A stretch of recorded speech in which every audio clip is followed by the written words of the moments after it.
My name Big Drea. I'm a 63rd Street native, Chicago native, Woodlawn. Uh, been embedded in the neighborhood for the last 50 years. Uh, our tree related drill killed our culture, and it's an honor to have my sister here today. And we just gonna talk about what she need to know. Listen, it's nice to finally pull up on you because I feel like virtually I've been seeing you doing your thing a lot. And we've been talking about linking to do this, so it's good that we finally did. It's a lot going on. I don't even know where to start, but for all those that aren't familiar with exactly who you are, talk to me about just a little bit more into your background. And you're also the father of Fat Shawty. Yeah. So talk to me a little bit about that. Well, Fat Shawty, that's my son. Cash was like a son to me. My other son over in the audience, Migo 50, Duck, all those young guys over there off 63rd on both sides. I either raised them or encountered with all of them. So that's why I can't pick a side. I have to just stay neutral and be a big homie. But it's like it's just a sad situation because it's like going through life. You watch these roses try to grow and sprout up, and then just to see them get cut down and took down the way that they did, it's like, man, it's just terrible. So what? It's been like 3 days now since the O Block 6 got convicted for the murder of Fbg Duck. Correct. It took about 3 years before anything happened, and it was like really slow too. It would be like, boom, he got murdered, and what? It took like a year before anybody was arrested, and then all the evidence started coming out, and it was just a long process. 3 years, and now they're finally convicted. I know they still have their sentencing, but they're all looking at a mandatory life sentence in prison. Correct. You were online. You had a lot to say. Yeah. So talk to me a little bit about how you felt when you saw that they were convicted of murder. And did you know that was going to happen? Did you feel like they were going to get convicted? Out top, I knew they was going to get barbecued. There wasn't no question. I knew they was going to be convicted. But the problem that I had was the celebration of it. And the reason why I had a problem with the celebration was we lost 7 black young lives. We lost 1 to the graveyard, 6 to the system. And Zell too. Zell. Yeah. So 8. Yeah, right, I forgot. Yeah, 8, Zell. He killed himself. Mm-hmm. So, and then when you look at it, it all unfolded in the name of entertainment, in the name of Drea, you know, in the name of these kids trying to actually find their way out, find a way for a better life. So, you know, my heart I always go out to Mama Duck because Mama Duck had lost 5 kids to the gun violence. So I believe that so much to weigh in on her as far as trauma that it's like whatever situation she can make out of it and make it be good is good. But I have a problem with it because it's like, what about all these other kids that were killed? And there's no investigations. There's nobody talking about it, thinking about it, got nothing to say about it because it didn't happen downtown. Do you think that they solved the murder because it happened in the Gold Coast? I know that's why they did. I know that's why they did it because how we could just take cash case. And the report they said the police watched it. They say they seen the gunman. Ain't no investigation, ain't nothing going on. They followed these boys from 64th McCain Drive all the way downtown to Oak Street. So you telling me that it ain't no difference? Nah, I definitely do think that, 'cause here's the thing, it costs a lot of money to pull them cameras and a lot of money to do all that data pulling and get all the reports. So in this case, they had the funding because it was a federal case and it was downtown. They really wanted to make sure that they, solve that case. And I don't know, like, I feel like a lot of the murders that go unsolved is because they just don't want to put the budget behind solving it, unless it's a big name case, which is horrible because this was a really big case. It's going to be probably one of the biggest hip hop murder cases. Like, there's only a couple of them. Snoop, probably when Tupac got in trouble. This is going to be one of them. I'm sure the YSL case, depending on what happens with that. But this was this had way more interesting parts than the YSL case. But Chicago's just a smaller place, so people didn't really tap in like that. A lot of bloggers did. We don't talk about that, but you did bring up the Cash case, and I do want to talk to you about that because Fbg Cash's case is still unsolved, and there hasn't been any public leads on it or anything. Right. So talk to me a little bit about your history with Cash and what you think about the case, and if you feel like, anything will happen with it. Well, my history with Cash is like, a picture of the Mountain Cooley House, something like that. It's hard to say goodbye. Last time we was all together was my birthday party. It was in my wedding. It's like we was growing on each other to teach them to do better. They had started going out of town, started moving different. Everybody come together, and just to see them get cut down and the way it happened, it all started with Keon was Fat Shawty, and it was like Cash was lost after that. You know what I mean? He was like, so he did what he thought people would gravitate to. Cash was a hell of a rapper. He was a hell of an artist, but didn't nobody really gravitate to him until he started dissing, and that's what's really going on with the music. Period. With all these kids, like if they said something that didn't have nothing to do with dissing somebody, or they wouldn't get no numbers. They wouldn't get no airplay. So we really need to keep the door open on them type of situations. Cash was the funniest dude you ever He was so funny. He was always joking. Yeah, he always trying to make somebody laugh about something. And he was a ladies' man. He loved the ladies.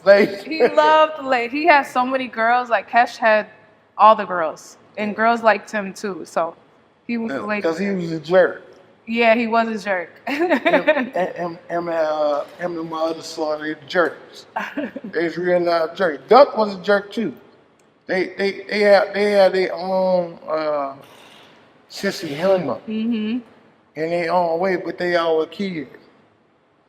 And I saw it. They just had different crimes.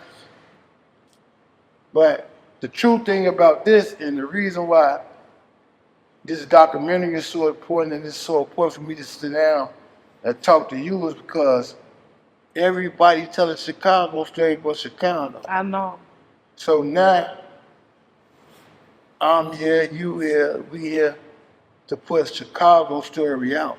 And that's the main reason why I wanted to cover the Duck trial, because I feel like I was able to be a reporter that's Black, that grew up in Chicago, and I'm able to tell the story to the masses. Like, I work at Complex, and I'm writing an article that's going to be coming out on complex.com. So really, I was covering the trial as a reporter. I wasn't just a nosy vlogger that was going down there. Like, this is my job. And I think a lot of people don't know that.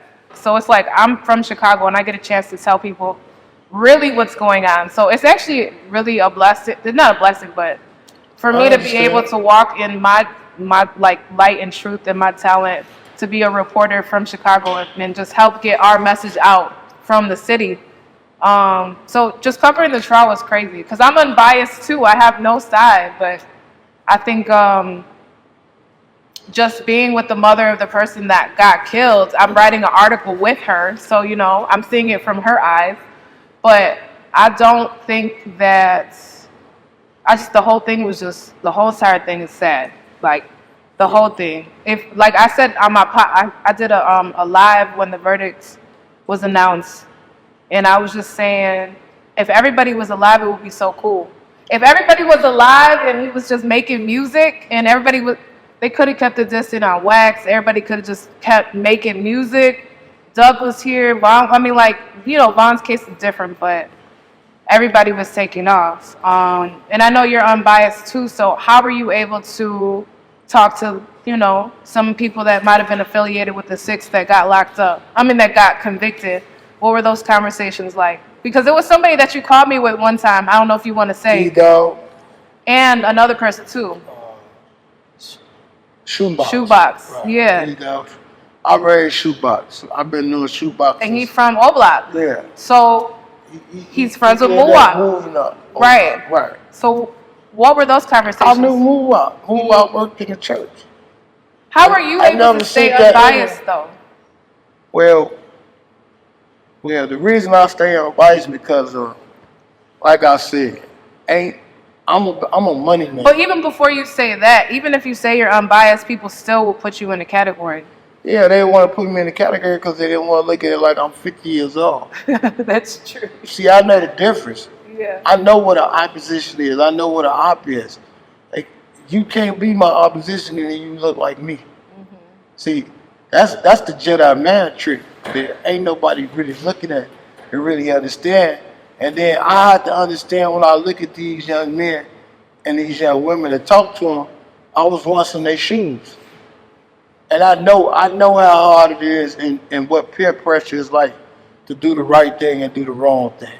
So me being judgmental and saying that I hate them and I hate them, no, my thing is to stay neutral and try to keep them from hurting each other, because once the hurting and the killing start, it's a problem. Like a lot of people don't know, I've been on a peace movement since 2010, 11.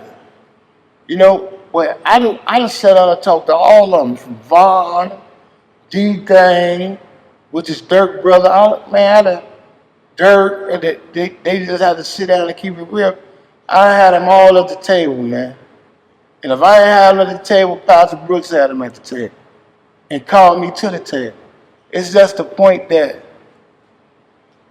we don't really realize how the struggle actually like paralyzed our kids as far as ways that they felt that they had to do what they had to do it by all means necessary to eat and get what they wanted to do. Like Duck could have left. He could have left, but why would he leave and leave everybody? So he didn't leave. Same thing with Cash, all of them. Them boys was talented, they was getting money. They could have left. That one thing they wanted to leave with their guys. They wanted to take the guys with them.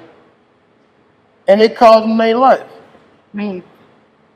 So what are those conversations like with the next generation from Oblak, like Shoebox and Ike?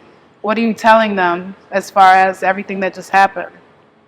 Well, it's hard. It's hard talking to them, because I was talking to them, and they kind of got mad at me because I told them. They like, man, folks, they gonna come home. I said, no, they not. Yeah. I said, y'all must unfix y'all mind to think that them people finna let them loose and release them. And see, what a lot of people don't realize is that this whole trial is finna be like a big snowball. Yeah. It's finna roll so many people up into this snowball to take the domino effect to where it's that they really just put people in motion. See, that's why I try to tell people, like, you cannot play with the United States government. It's mean when you stand in front of that judge and they say your name versus the United States of America. They make the laws, they got the money, they got the resources. So now, when somebody make a song or shoot or diss somebody, they can go right to that case that they just locked them 6 boys up on, relate to that case, and give you the same time that they gave them, just on the strength of that case. It's like, it can weigh out with that case. So they don't understand the can of worms that they open. But the key thing what people don't understand is this. Why I say we need to wake up on. They allowed this. This killing been going on since 2011. This has been allowed. But if you look through these neighborhoods, everybody got killed that could defend the neighborhood. Everybody got killed that could have some slaves on the neighborhood. It was the leaders that got killed, though. Exactly. So now that they gone, you just come and you sweep up the last The rest of remains. it, yeah. I mean, we were talking about this. It's like, what's next? This is, like I said, this trial took 3 years. It's like the end of a chapter, but is it the end of the book? Because I feel like it's more to come. And I think a lot of people are kind of just asking, where do we go from here? When Like, you say more to come, what do you mean? this is exactly what you said. I don't want to listen. I don't want to go too deep into that. But Now we can go deep as you want to go, because if you look at me and my app, and from my point of view, game over. It's over with. Drea. I'm from Chicago, and I'm with Drea O right now. Drea O. Beautiful Drea O. I'm with my girl Drea O. And she everywhere you go. Everywhere you go. Everywhere you go. It's crazy.